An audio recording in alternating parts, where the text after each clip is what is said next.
Hello, it's Rider here, or Rich for those of you that know me. I'm here to do the second Robot Wankers video.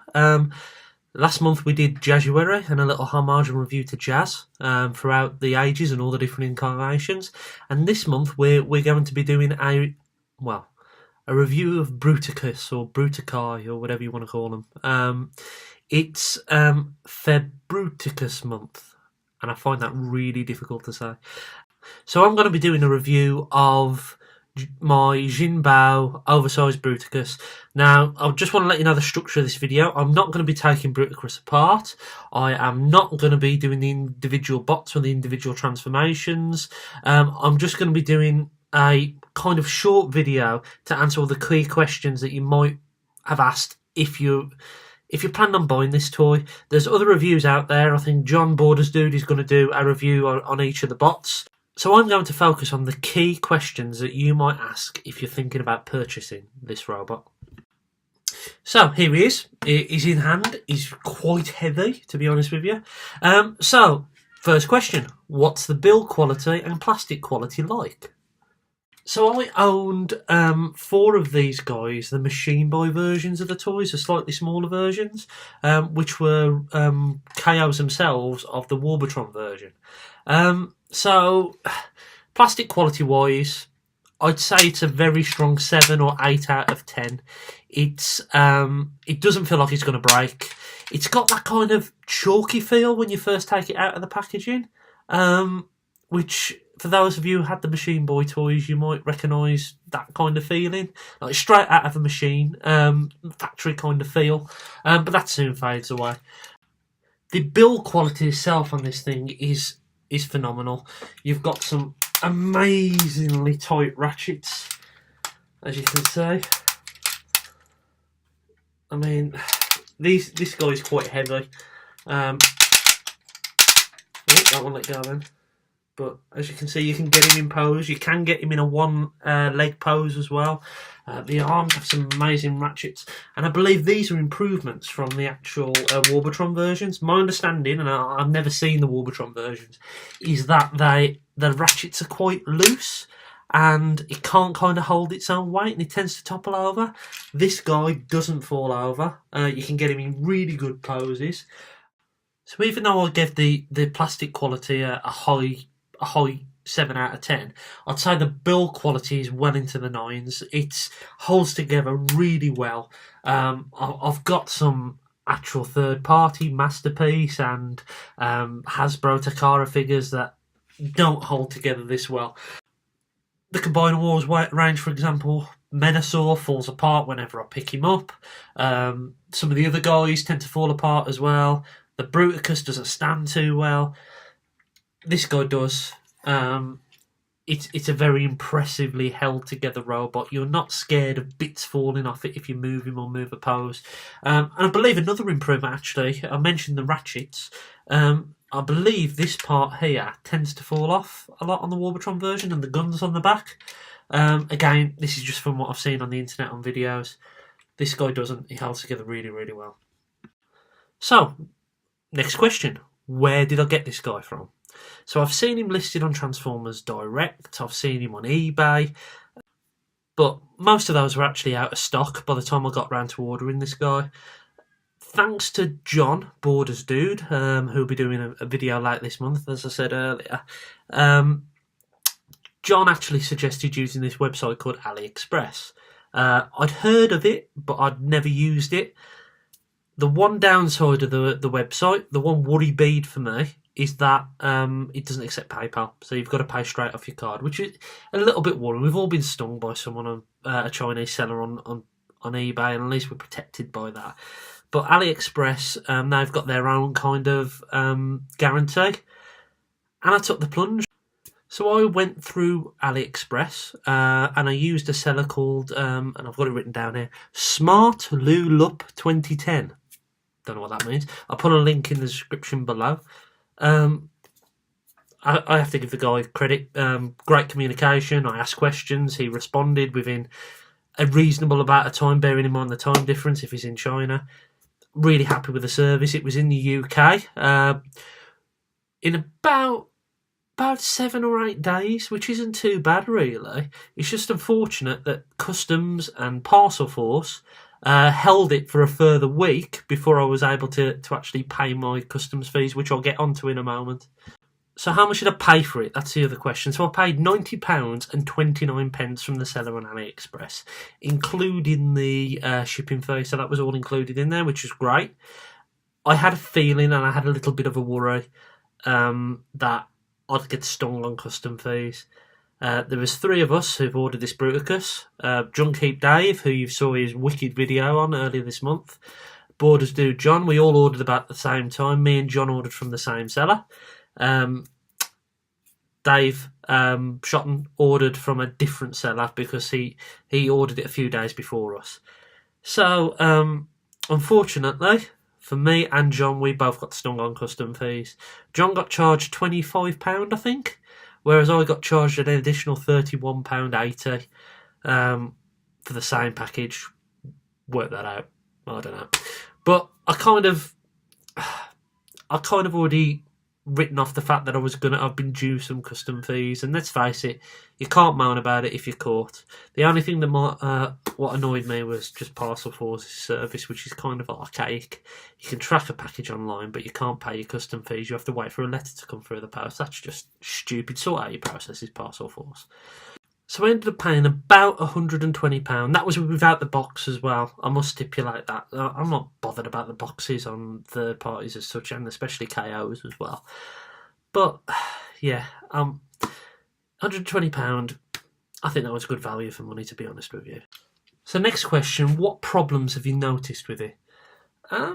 Very, very, very few. One thing that these aerials are a little bit sharp. And get stuck in, actually come out altogether when I was pulling at them, but they soon pop back in place.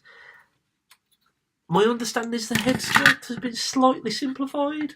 I don't know if that's true. Please leave in the comment below. I don't know. I genuinely don't know. The only other fault that I've seen from it, this guy, it's a fault with a few transformers I've got, to be honest with you. And I bet you can't even find where it is now.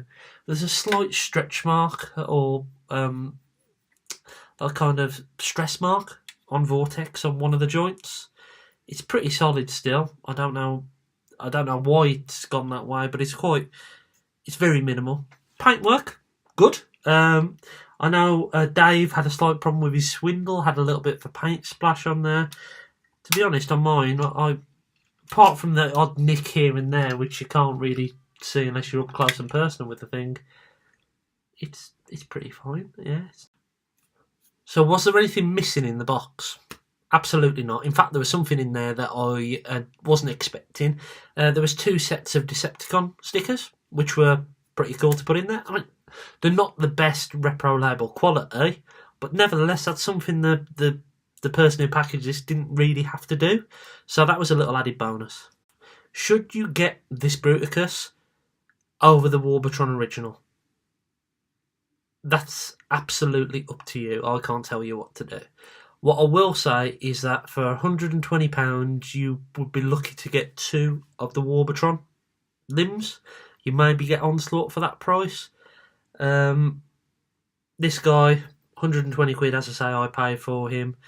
He looks great. He's bigger than the other ones. As I say, I've had the Machine Gun Boy straight rip-offs of the Warbatron ones before, and they were a good size. These are a better size. Even in robot mode, they look... It feels more in scale, more of a masterpiece scale. But it's up to you. If you absolutely want to have the Warbatron versions because they were the original ones, then by all means go out and buy them, and you know what, I'm happy for you, that's great.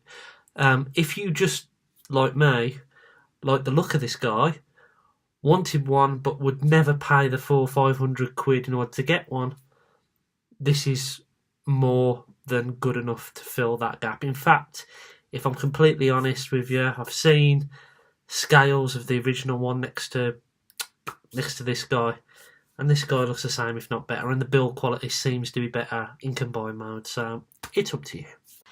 So another question is, how would I rate the individual robots? So I think the best two out of all of them are Swindle and Vortex. I think Blastoff has an amazing alt mode. His robot mode isn't that great in my opinion. Onslaught has a great alt mode again. The robot mode I'm not a massive fan of, but it still looks quite cool. Probably the weakest of them all is Brawl, if I'm completely honest with you. And this is not talking about the quality of the toy, it's my personal preference.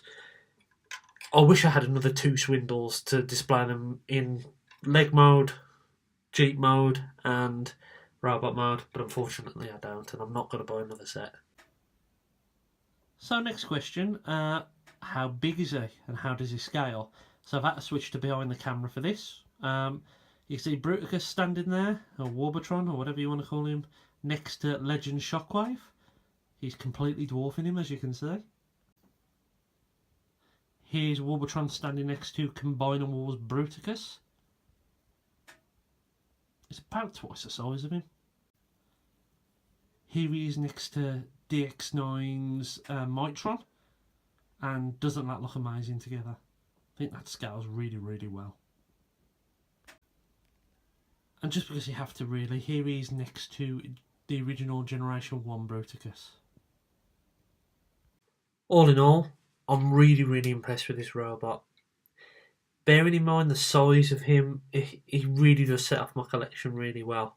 That's one thing you might have to keep in mind, is the fact that, you know what, he's a big guy, he's a big robot, and if you've got a small space to display him, or small shelving units, you might not be able to get away with it. Luckily I've got a space on my desk where I keep him.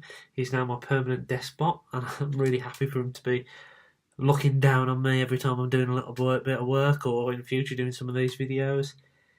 He's a great, great big chunk of plastic, and I'm so happy to have him in my collection.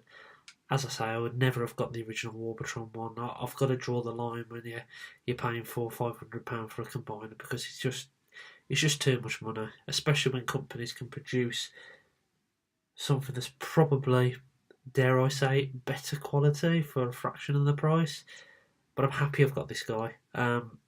Do I recommend him out there? If you're okay with knockoffs, if you want a Bruticus, if you're happy to wait a couple of weeks to get it imported from China and risk the custom fees, you know what, buy him. Absolutely buy him. I couldn't recommend this robot highly enough. So I hope you enjoyed my review. There will be more reviews on the way. I've got a couple more imports coming in from China. I've got some more of these dudes on the way, actually the gold bug version, so he'll be on his way soon. I've got a knockoff oversized metal Megatron that I've never even seen before. I think the Collector 75 actually had reviewed a G2 version of him, so I've got one of those. I've got a Robot Formers Ironhide on the way, another knockoff, but I've got the original Ratchet, so I don't feel too bad about buying that. What else have I got on the way? Oh, and I've got 3 of the new Titans Return Deluxes on the way. I've got Cup, I've got Preceptor, and I've got Topspin. So if you want to pick what I review next, or if you just want to put some comments in down below, please like, comment and subscribe. I really appreciate everyone who watches these videos. I'm still humbled to think that about 429 people, I think at last count, watched my top 16 bots of 2016, which is phenomenal really. I'm really, really humbled by the fact that people are doing that. So if you like what I'm doing, then keep watching. If you don't like something I'm doing, if you don't like how I've structured this video or any of my other ones, leave me a comment below, because at the end of the day I'm still learning all this. So thanks a lot, and hope you enjoy the rest of your week.